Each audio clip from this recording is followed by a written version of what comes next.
Hello students, आपका मेरे channel smart study में स्वागत है।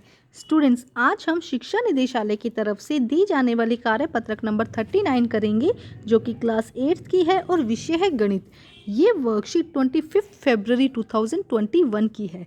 तो आइए शुरू करते हैं आज की वर्कशीट शुरू करने से पहले प्लीज़ मेरे चैनल को सब्सक्राइब कर दीजिए। तो आइए देखते हैं आज की वर्कशीट क्षेत्र मिति। तो आइए देखते हैं आज की वर्कशीट क्षेत्र मिति। हम अपने आसपास विभिन्न प्रकार की वस्तुएं देखते हैं। सभी वस्तुओं की कोई ना कोई आकृति होती है, जिसमें से कुछ वस्तुओं की आकृति का स्वरूप जटिल होता है और कुछ का सरल। मतलब कि कुछ जो वस्तुएं हैं उनकी अगर आकृति देखें तो जटिल होती है, कॉम्प्लेक्स होती है, जबकि कुछ बहुत इजीली समझ में आ जाती है। कुछ आकृतियों को हम ज्यामितीय आकृतियां भी कहते हैं, क्योंकि उन आकृतियों के गुण और आकार हमारे द्वारा परिभाषित किए जा चुके हैं और उन आकृतियों का परिमाप, परिधि या क्षेत्रफल हम ज्ञात कर सकते हैं। इन्हीं ज्यामितीय आकृतियों के बारे में आज हम पढ़ेंगे। तो देखो क्या कहा गया है, पहले हम देखते हैं। ये देखो, ये क्या दिखाया गया है आपको, त्रिभुज। इसका आकार कैसा है, त्रिभुज। गुणधर्म कैसे है कि 3 रेखाखंडों की बंद आकृति है। देखो इस तरह की 3 रेखाखंडों की क्या है, ये बंद आकृति है।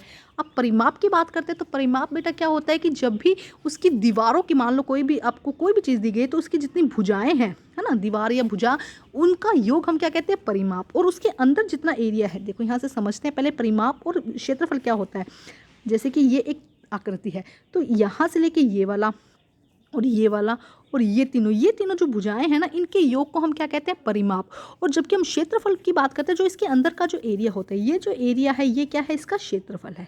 ठीक है, तो अब हम समझते हैं। सबसे पहले देखो क्या कहा गया है कि ये त्रिभुज है, 3 रेखाखंडों की बंद आकृति है। परिमाप देखो ए, बी और सी, ये तीनों भुजाओं का योग क्या हो जाएगा, इसका परिमाप हो जाएगा। और क्षेत्रफल क्या हो जाएगा इसका, 1/2। आपको याद करने पड़ेंगे बेटा क्षेत्रफल ना, 1/2। बी मतलब कि इसका आधार और h मतलब कि इसकी ऊंचाई, तो क्या हो जाएगा 1/2 BH, ये इसका क्षेत्रफल हो जाएगा। सेकंड हम देखते हैं, ये क्या है, वर्ग। सेकंड की आकृति क्या है, वर्ग। वर्ग क्या होता है, चारों भुजाएं बराबर होती है। इसकी चारों जो भुजाएं हैं वो क्या होंगी, बराबर होंगी। और प्रत्येक कोण क्या होगा, 90 डिग्री का होगा। और प्रत्येक कोण जो है ना, यहाँ पे जो कोण बन रहा है ये कैसा होगा, 90 डिग्री का। ये है वर्ग। तो इसका परिमाप क्या हो जाएगा, मान लो ये है, क्योंकि चारों भुजाएं बराबर है तो ये भी ए होगी, ये भी ए होगी, ये भी ए होगी। तो परिमाप कैसा हो जाएगा, ए प्लस ए प्लस ए प्लस ए। तो हम इसे 4a भी लिख सकते हैं। हम इसे क्या लिख सकते हैं, 4a। और इसका क्षेत्रफल क्या होगा, ए की स्क्वायर। इसका क्षेत्रफल क्या होगा, ए की स्क्वायर, मतलब भुजा की स्क्वायर। हम यहाँ पे लिखेंगे भुजा की स्क्वायर। आपको ये याद होना चाहिए बेटा, क्षेत्रफल किस तरह से निकाला जाता है। ठीक है, तो त्रिभुज का क्षेत्रफल 1/2 भुजा, 1/2 गुना भुजा गुना आधार, और आधार गुना ऊंचाई लिखेंगे ना, और इसका क्या हो जाएगा, भुजा का स्क्वायर। ठीक है, इसके बाद देखते हैं आयत। ये क्या है, आयत। आमने सामने की भुजाएं बराबर होती है। इसकी ये वाली भुजा इसके बराबर होगी और ये वाली भुजा इसके बराबर होगी। और प्रत्येक कोण 90 डिग्री का। इसके अंदर भी क्या होगा, प्रत्येक जो कोण है वो क्या होगा, 90 डिग्री का। अब इसकी भुजाओं का जो परिमाप है उसका फॉर्मूला क्या है, देखो इसमें L कितनी है, 2 है, और B ये भी कितना है, 2 है ना। तो हम लिखेंगे L प्लस B, मतलब लंबाई और चौड़ाई कितना होगा, 2।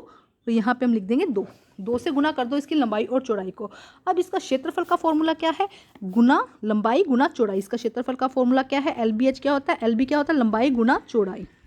ठीक है, उसके बाद नेक्स्ट देखते हैं समांतर चतुर्भुज। देखो ये सब चीज़ें समझो बेटा आप। समांतर चतुर्भुज, समांतर चतुर्भुज किसे कहा जाता है कि आमने सामने की भुजाएं बराबर और समांतर हों।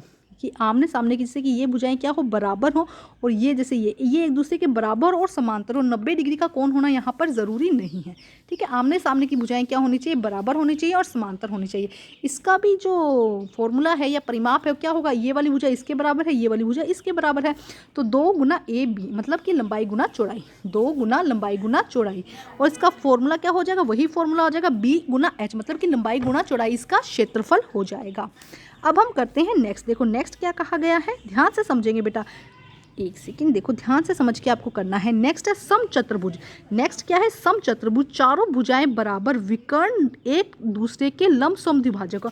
मतलब इसके अंदर क्या होगी, चारों भुजाएं बराबर होंगी और इसका क्या होगा, विकर्ण, जो बीच की रेखा है ये एक दूसरे के समविभाजक होंगी। ध्यान से समझो, ये दिया गया है, देखो ये क्या है, समचतुर्भुज। इसमें जो विकर्ण दिया जाए, मतलब इस तरह से रेखा खींची जाए और इस तरह से रेखा खींची जाए, ये एक दूसरे के क्या हो, लंब समद्विभाजक, मतलब एक दूसरे को पूरी तरह बराबर बीच में से काटे। अब इसका क्षेत्रफल क्या होगा, मान लो ये भी ए है, क्योंकि चारों भुजाएं बराबर हैं, तो क्षेत्रफल क्या हो गया, 4a। और इसका जो सॉरी इसका परिमाप क्या हो गया 4a। जबकि अगर इसका हम क्षेत्रफल बात करें तो क्षेत्रफल के लिए देखो इसके हमें लेना होगा, ये फॉर्मूले याद करने पड़ेंगे। क्षेत्रफल के लिए क्या लेना होगा, ध्यान से देखो, ये इसके वर्ण हैं, ये क्या है, इसके कर्ण है, विकर्ण जिसे हम कहते हैं। तो ये हो जाएगा d1, जो ये वाला पोर्शन है ये हो गया d1 और ये हो गया d2। तो इसका जो क्षेत्रफल है वो क्या होगा 1/2 d1 और d2, क्या हो जाएगा 1/2 d1 और d2 के। ये हो गया समचतुर्भुज। अब हम देखते हैं समलंब। समलंब में क्या होता है, देखो ये समलंब आमने सामने का एक रेखायुग्म समांतर होता है। मतलब कि जैसे कि अभी हमने देखा था सारे क्या आयत में देखे थे या इसमें देखे थे, ये इस बराबर थे। लेकिन समलंब में क्या होता है, आमने सामने का कोई भी एक, चार है ना, तो कोई भी एक क्या हो रेखा जो समांतर, जैसे कि इसमें ये दोनों समांतर है लेकिन इनको हम आगे जाके मिला सकते हैं ना, तो ये क्या है, ये दोनों समांतर नहीं है लेकिन ये रेखा क्या है, एक दूसरे के समांतर है। तो इसे हम क्या कहते हैं, समलंब चतुर्भुज। आमने सामने का एक रेखायुग्म समांतर होता है। तो इसका क्षेत्रफल क्या होगा ए बी सी डी। तो चारों भुजाओं का योग ए बी सी डी, क्योंकि अलग अलग है, हालांकि ये दोनों क्या होंगी, लंबाई में सबकी रेखा जो है वो अलग अलग हो सकती है, बस समांतर होनी चाहिए। और इसका जो क्षेत्रफल है वो देखो क्या होगा, ए 1/2, इसकी लंबाई हम मानते हैं h, क्योंकि टेढ़ी दी गई ना तो हम लंबाई मानते हैं h है इसकी। तो 1/2 गुना h और a प्लस बी, ये फॉर्मूले याद करने पड़ेंगे, 1/2 गुना h a प्लस बी। ठीक है, अब हम देखते हैं सामान्य चतुर्भुज। सामान्य चतुर्भुज में क्या होगा, चारों रेखाखंडों की एक बंद आकृति, कोई भी, जैसे कि ये देखो, ये भी क्या है, समांतर चतुर्भुज है, सॉरी ये भी क्या है, सामान्य चतुर्भुज है। बस बंद चार भुजाओं की एक बंद रेखाखंड होना चाहिए, जिसे हम क्या कहते हैं, सामान्य चतुर्भुज। इसका क्षेत्रफल भी क्या होगा, 1/2 गुना ए बी सी डी, चारों भुजाओं ए बी सी डी चाहे जैसी भी हों, भुजाएं चार होनी चाहिए और बंद आकृति होनी चाहिए, इसे हम क्या कहते हैं, सामान्य चतुर्भुज। हमने परिमाप देख लिया, अब हम क्षेत्रफल देखते हैं। क्षेत्रफल के लिए क्या होगा, एक विकर्ण खींचो बीच में से, यहाँ से हमने विकर्ण खींचा, यहाँ से भी हमने विकर्ण खींचा, तो कहीं पे भी एक पॉइंट पे नहीं मिल रहे हैं ये, तो विकर्ण क्या हो जाएगा 1/2, ये देखो हम हटाते हैं 1/2, ये क्या होगा d, तो हम लेंगे 1/2 d, यहाँ से h1 यहाँ से h2, तो हम इसको लिखेंगे h1 प्लस h2। ठीक है, ये हो जाएगा सामान्य चतुर्भुज।